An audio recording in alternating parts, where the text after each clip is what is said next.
Good morning everyone, welcome back to my another mini vlog. আজকের দিনটা ছিল দীঘাতে আমাদের ডে 1। আগের ভিডিওতে তোমরা যেমনটা দেখেছিলে, আমরা ভোর 5:30টার সময় চেক ইন করেছিলাম আমাদের হোটেল রুমে।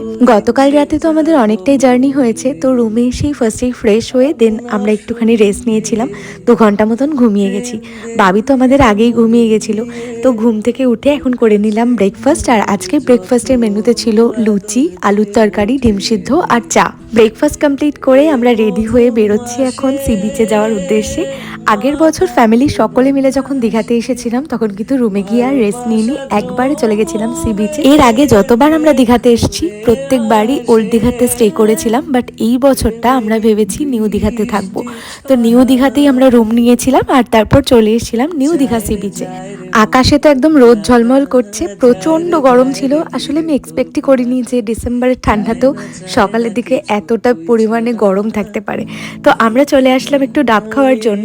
ফার্স্টেই আমি একটা ডাব নিয়েছিলাম, তার মধ্যে ভর্তি মালাই ছিল, যেটা আমার ভীষণ পছন্দের। তারপর বাবিকেও একটু ডাবের জল খাওয়ালাম, কারণ এই সময় বডিটা ডিহাইড্রেট হয়ে যেতে পারে।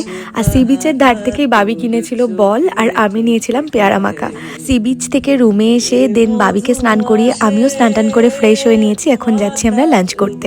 তো আজকের লাঞ্চের মেনুটা ভীষণই সিম্পল ছিল সাদা ভাত, স্যালাড, লেবু, ঝুড়ো আলু ভাজা, ডাল, পাঁচমিশালি একটা সবজি আর মাছ। মাছ খেতে তো আমি একদমই পছন্দ করি না, সেজন্য মাছ ছাড়া বাদ বাকি আইটেমগুলো দিয়ে একদম তৃপ্তি করে খেয়েছি। আমার প্লেটে যে পরিমাণে ভাত দেখতে পাচ্ছ তার হাফও আমি খেতে পারিনি। তো আমার থেকেই বাবিকে একটু ভাত আর ডাল দিয়েছিলাম, আর তারপর ওর জন্য আলাদা করে আমরা অর্ডার করেছিলাম একটা মাছ ভাজা। আর আমাদের খাবার পাতে লাস্টে ছিল চাটনি আর পাঁপড়।